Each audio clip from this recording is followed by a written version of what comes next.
كهذا تهاتي نعرف الدعوان زاد مثلا نبي جفان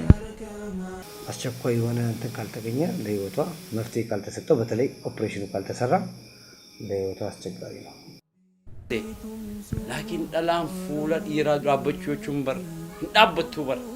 دابته چمبر ارادات بر تيرا طمرا يچوداور ربي فجچا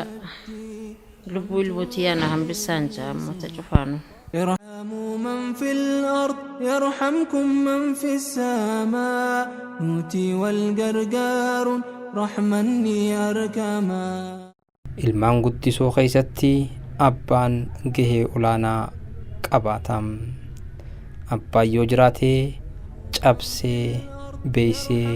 ilmaan isaa guddisuun dirqamam haati ilmaan guddiftee sadarkaa tokkorraan godhaaf garabbaadhattee ergas duydatti deebifattee ammas cinaachatti dabarsuun ifii dheebottee ilmaan isii obaaftiim ifii agabuu bultee ilmaan nyaachiftiim ifii bututtuuffattee ilmaan daarbaaftiim ifii dhukkubsattuus obsitee ilmaan isii wallaannattiim tanaafi haqa haadhaa kafaluun kan ulfaatum arrawaa'ee haadhaa sababa malee hin kaafneem taatee harmee rakkattee takka isin biraan gahuufiim Hajaraa Sulee Mahammad Jaamtiim haadha ijoollee dubra sadiitiim ilmaan dhiiraatis hin qabtuum abbaan warrasiitis ergarraa du'ee amata hedduu lakkoofsee jiram ilmaan dubraa sadan keessaa qoxxosoon isii dhukkuba onneetiin irraa miidhamaa jirtiim Hajaraa waa'ee dhukkuba intala isiitii fi yoom akka dhukkubsachuu eegaltee akkanatti dubbattiim si amat torba jirtu gaaf tokko dhukkubsattee dincurraa gungeessu onnee dhukkubanaan jira achiin haakima geessee haakimattis dawaa kanuma mana keessatti itti goggodhee firraa taa'e ammaa sidduutti yogguu takka dhukkubsatteetiin haakima Bilaal geessee Bilaal riivar naa katabe Tuquranbassaa hanga amata lamaa deddeebi'eetiin dadhabee firraa dhiisee ammaas akka ajaa'ibaa dhukkubee utaraatan as dhufnee Dr. Abeel kana bira asii maraammaree tsunuu himamaan dhaqaanuun jees torbaan tokko achi turre achirraa aree dincurraa kita sireenuu kannanii ciifnee baanee alhamdulillah amma duraan ala deemuu qabdi jee amma asittuu ni dalagama kanaan jawte ni dalagama maallaquma si feessa malee ni jira Addisabaa keessa naan jee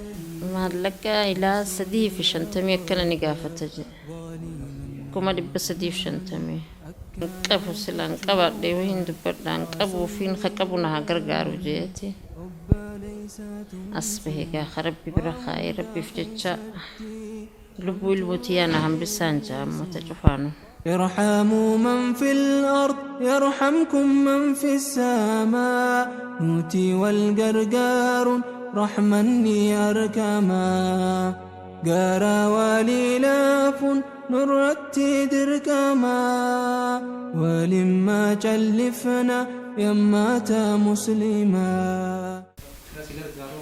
نقابو في ردراني صوب من قدس والله أترى قيستي ونلو زفاوان ما ناركينا كنا قرقورا سنمانين كراسيسي سنمانين تكافلنا ما دابني فيومانين فلنا ما دابني ملي hedduu ulfaata garuu namni rabbi qabate waa humaan dhabu akkana gargaaraniin fadhaama hakiima kana seenuuf maallaqa kana waaniin hin qabneef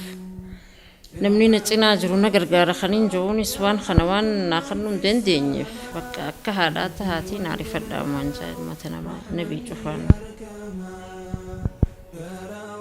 keessa fayyaa qaama keessaa kan ta'e Dr. Abeel Malkaamuu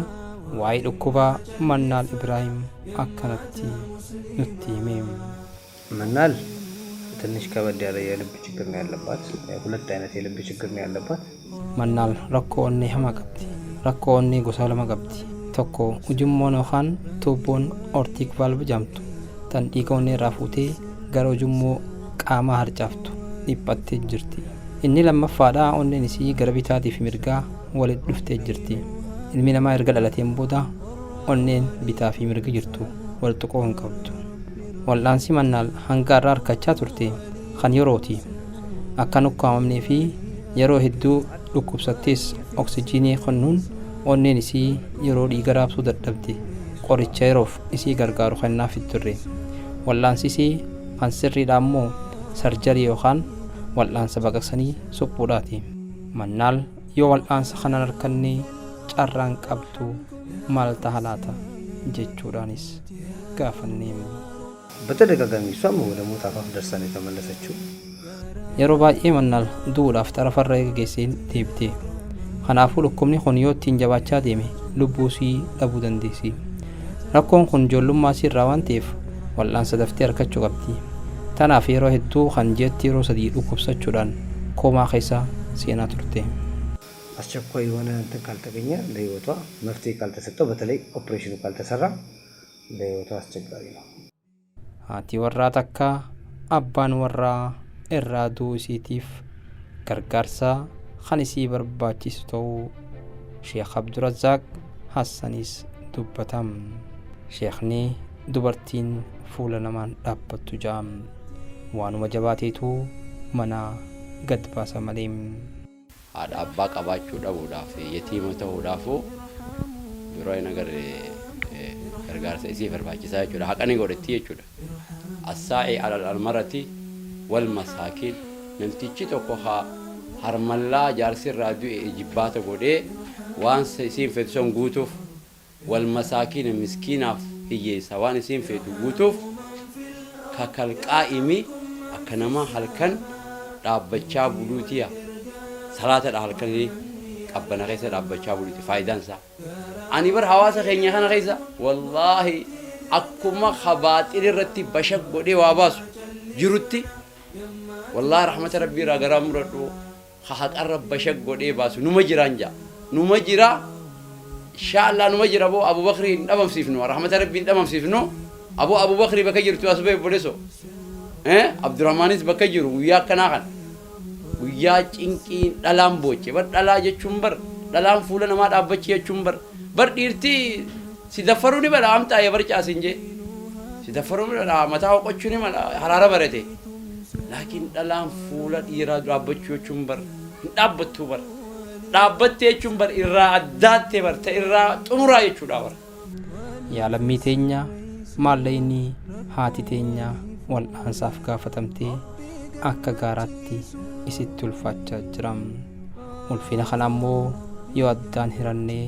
irraa salphisuu ni dandeenya. Namuu waan qabnuun cinaa haa dhaabbannu. Namni rabbiin laaffiseef akkaawuntii haadhaa kan iskiriinii irra jiru kanaan gargaaruu ni dandeessan.